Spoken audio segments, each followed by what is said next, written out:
नमस्कार, मैं हूं योगेश राणा और आइए बात करते हैं मिशन उत्तराखंड 2022 पर। पूर्व मुख्यमंत्री त्रिवेंद्र सिंह रावत डोईवाला विधानसभा क्षेत्र से चुनाव लड़ते हैं। त्रिवेंद्र सिंह रावत और डोईवाला से उनके रिश्ते को लेकर दो बातें हैं। नंबर एक, डोईवाला ने हमेशा त्रिवेंद्र सिंह रावत का साथ निभाया है, केवल एक उपचुनाव को छोड़कर। और नंबर दो, त्रिवेंद्र सिंह रावत ने मुख्यमंत्री रहते हुए डोईवाला विधानसभा क्षेत्र के लिए 150 घोषणाएं की और दावा किया जाता है कि उनमें से 80% पूरी हो चुकी है। लेकिन त्रिवेंद्र सिंह रावत की इन दो उपलब्धियों के बाद भी यह चर्चा क्यों आम है कि इस बार त्रिवेंद्र सिंह रावत से डोईवाला बहुत खुश नहीं है। आइए इस पर थोड़ी सी बात कर लेते हैं, कुछ तथ्य और राजनीतिक समीकरणों को समझ लेते हैं। डोईवाला विधानसभा क्षेत्र की बात करें तो यह सीट 2008 के परिसीमन के बाद अस्तित्व में आई। वैसे इससे पहले 2002 और 2007 में जो विधानसभा के चुनाव हुए, इस क्षेत्र से त्रिवेंद्र सिंह रावत विधायक चुने गए थे।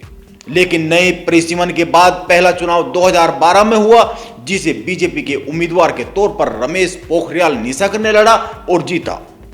उन्होंने कांग्रेस के हीरा सिंह बिष्ट को हराया था। 2012 में निशंक के लिए सीट छोड़कर त्रिवेंद्र सिंह रावत रायपुर गए और कांग्रेस के उम्मीदवार उमेश शर्मा काऊ से चुनाव हार गए। हालांकि त्रिवेंद्र सिंह रावत केवल 474 वोटों से यह चुनाव हारे थे। उमेश शर्मा काऊ और त्रिवेंद्र सिंह रावत की उस समय की राजनीतिक दुश्मनी आज तक जारी है, यह सभी को मालूम है। त्रिवेंद्र सिंह रावत के इसके बाद के राजनीतिक जीवन की बात करें तो आपको याद होगा 2014 में निशंक ने लोकसभा का चुनाव लड़ा और सांसद बन गए। इस तरह से डोईवाला सीट खाली हो गई और यहां पर उपचुनाव हुआ। लेकिन त्रिवेंद्र सिंह रावत का सितारा इस समय ठीक नहीं था और वो यहां से भी उपचुनाव हार गए। इसके बाद साल 2017 के चुनाव में त्रिवेंद्र सिंह रावत के सामने एक बार फिर कांग्रेस की ओर से हीरा सिंह बिष्ट आए और त्रिवेंद्र ने उन्हें बड़े अंतर से हरा दिया।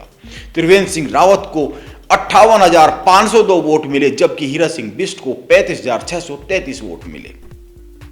2017 के विधानसभा चुनाव में इस सीट पर भाजपा का वोट शेयर 61.8% था, कांग्रेस पार्टी का वोट शेयर 35.12% था और बसपा का वोट शेयर 1.67% था। यह ध्यान में रखना चाहिए। इस तरह से कह सकते हैं कि यहां पर भाजपा को बम्पर वोट मिले थे।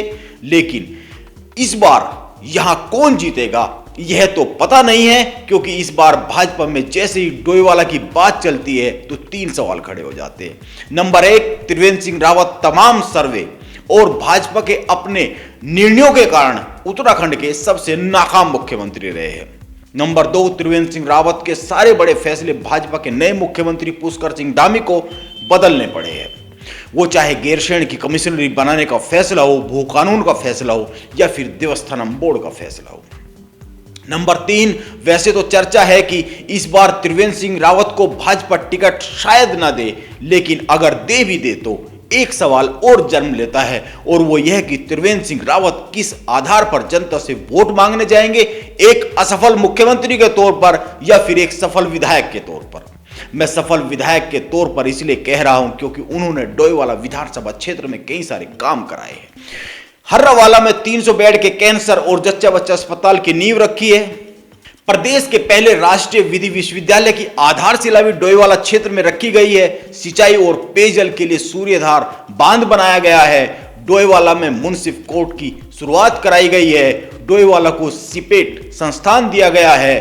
पूरे इलाके में कई सारी सड़कों का जाल बिछाया गया है और भी कई सारी उपलब्धियां उनके खाते में आती है। लेकिन डोईवाला में फिल्म सिटी बनाने, निफ्ट संस्थान खोलने के अलावा और भी कई सारे ऐसे सपने हैं जिन्हें वो पूरा नहीं कर पाए। वैसे कहा जाता है कि जब त्रिवेंद्र मुख्यमंत्री थे तो लोगों से मिलते नहीं थे, इसीलिए क्षेत्र के लोग उनसे नाराज हैं।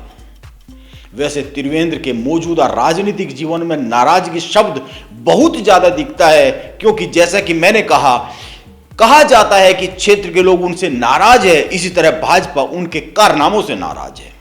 कांग्रेस से आए लोग जो भाजपा में आए और मंत्री हो गए, उनके कामकाज के तरीके से नाराज थे और वो खुद को मुख्यमंत्री की कुर्सी हटाए जाने से भाजपा पार्टी नेतृत्व से आज तक नाराज है।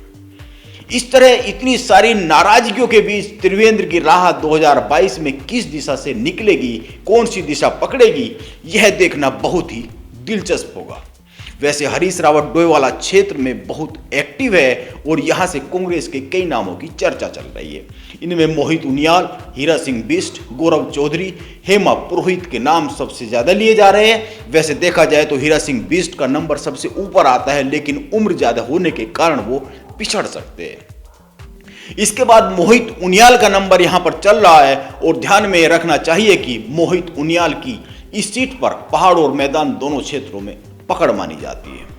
अब डोईवाला क्षेत्र इस बार किसको प्रतिनिधि के तौर पर चुनेगा, यह देखना दिलचस्प होगा। नमस्कार, आप बने रहे मेरे साथ।